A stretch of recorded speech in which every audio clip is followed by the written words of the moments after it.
Hi everyone, Syed here back again with another video. So दोस्तों, आज मैं इस वीडियो पे आपसे डिस्कस करने वाला हूँ किस तरह से आप लैरावेल में डेटाबेस का कनेक्शन कर सकते हैं। तो मैंने लास्ट वीडियो पे कवर किया है कि किस तरह से आपको लैरावेल 8 अपने सिस्टम पे इंस्टॉल करना है। तो इफ़ आपको नहीं आइडिया कि किस तरह से लैरावेल 8 आपको इंस्टॉल करना है तो आप मेरे पिछली वीडियो को देखिए। और मैंने और चीज़ें कवर की हैं लैरावेल सीरीज़ में कि किस तरह आपको लैरावेल इंस्टॉल करना है, माइग्रेशन कैसे क्रिएट करना है, कैसे आपको मॉडल क्रिएट करना है, कैसे आपको कंट्रोलर क्रिएट करना है। तो मैंने सारी चीज़ें कवर की है। इसके साथ में मैं अभी कुछ दिनों में और भी वीडियो अपलोड करूंगा जिसमें प्रोजेक्ट होगा, live project. Suppose real estate से रिलेटेड प्रोजेक्ट हो सकते हैं या तो स्कूल मैनेजमेंट से हो सकते हैं। तो आपको किसी तरह का आपको सॉफ्टवेयर लगता है कि आपको ये बनना चाहिए आपसे, तो आप कमेंट सेक्शन में कमेंट कीजिए। मैं कोशिश करूंगा कि आप जो बताए उस तरह के प्रोजेक्ट को मैं बनाऊं।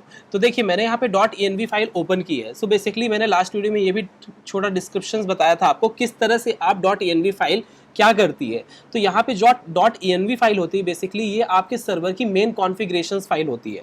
सो जैसे मैं आपको बताऊं कि ये कैसे काम करती है, तो आप देखेंगे कि यहाँ पे हमारा डेटाबेस का कनेक्शन है। इस तरह से आपने पोर्ट है, सपोज आप सर्वर पे जाते हैं तो you can put your port. यहाँ से आपका जो URL होता है आप यहाँ से पुट कर सकते हैं। ये हमारी की जनरेट हुई है तो की ऑटोमेटिकली यहाँ से आ गई है। हमारे ऐप का नाम क्या है, यहाँ पे आप नाम पुट कर सकते हैं। डेटाबेस का कनेक्शन है, सपोज MySQL यूज़ कर रहे हैं, होस्ट क्या है, पोर्ट क्या है, डेटाबेस का नाम क्या है, यूज़र नेम क्या है, पासवर्ड।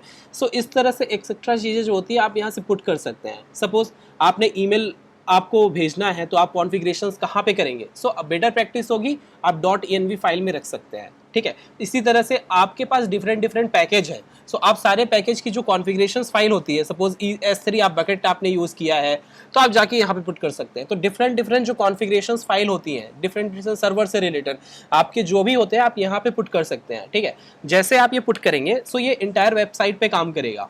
तो मैंने अभी यहाँ पे डेटाबेस का दिखाया है आपको। अब ये कॉन्फ़िगरेशन आपका जो डेटाबेस का है ये किस तरह से काम कर रहा है हम इस पे डिस्कस करते हैं। जैसे देखिए, यहाँ पे database.php फाइल है। तो आप देखेंगे डिफ़ॉल्ट DB कनेक्शन क्या हो रखा है, MySQL। आपको लगता है कि आपको कुछ और SQLite यहाँ पे दिया हुआ है, आपको लगता है कि ये PGSQL आपको ये यूज़ करना है या तीसरा कोई यूज़ करना है। तो आपको कुछ नहीं करना, डायरेक्टली आपको जाना है। सबसे पहले आपको डिफ़ॉल्ट यहाँ पे चेंज करना है। जैसे ही डिफ़ॉल्ट चेंज होता है तो आपको अपने .env फाइल में फिर से जाना है। मैं आपको दिखाता हूँ। यहाँ पे आप यहाँ पे उसका कॉन्फ़िगरेशन पुट कर दीजिए। जिस तरह से होस्ट नेम है, पोर्ट नेम है, डेटाबेस नेम है, यूज़र नेम, पासवर्ड, यहाँ से आप पुट कीजिए। जैसे ही आप पुट करेंगे वो सेटअप हो जाएगा, ठीक है। फिर आप जैसे ही सेटअप कर लेंगे तो आपको ये करने की ज़रूरत नहीं, ये सब कुछ हो गया। तो चलिए मैं आपको दिखाता हूँ अब मैं किस तरह से सर्वर से डेटाबेस का कनेक्शन कर रहा हूँ। तो यहाँ पे root@123 ये मेरे डेटाबेस का पासवर्ड है। और मैं यहाँ पे लैरावेल एक नया क्रिएट करता हूँ लैरावेल 8 नेम से, सपोज, ठीक है। सो मैं यूज़ कर रहा हूँ वही वर्कबेंच। हो सकता है आप अपने PHP माई एडमिन में चाहे तो वहाँ से कर सकते हैं। तो मैं जनरली वर्कबेंच ही यूज़ करता हूँ। मैं यहाँ पे पुट करता हूँ लैरावेल 8। मैं इसको करता हूँ रन, ठीक है। तो आप देखेंगे मेरे लोकल पे बेसिकली लैरावेल 8 जो है वो इंस्टॉल हो गया, ठीक है। अब इसको मैं ओपन करता हूँ। सबसे पहले मैं इसको रिफ्रेश करूँ। रिफ्रेश करने के बाद में मैं नीचे स्क्रॉल करता हूँ, मेरे पास में लैरावेल 8 नेम से ये देखिए ये क्रिएट हो गया है। तो अब मैं क्या करूँगा, कॉन्फ़िगरेशन फाइल में जाके लैरावेल 8 को सेटअप कर दिया मैंने। अब यहाँ से मैं रन करता हूँ PHP आर्टिसन सर्व, ठीक है। ये सेटअप हो गया है, ठीक है। ये पोर्ट ऑलरेडी रनिंग था तो हमारा जो प्रोजेक्ट है इस पोर्ट में रन हो गया। चलिए देखते हैं।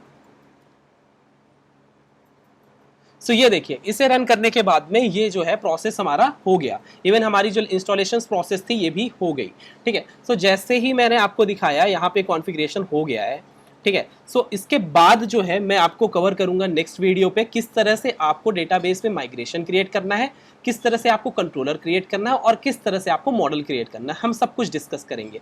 Thank you for watching this.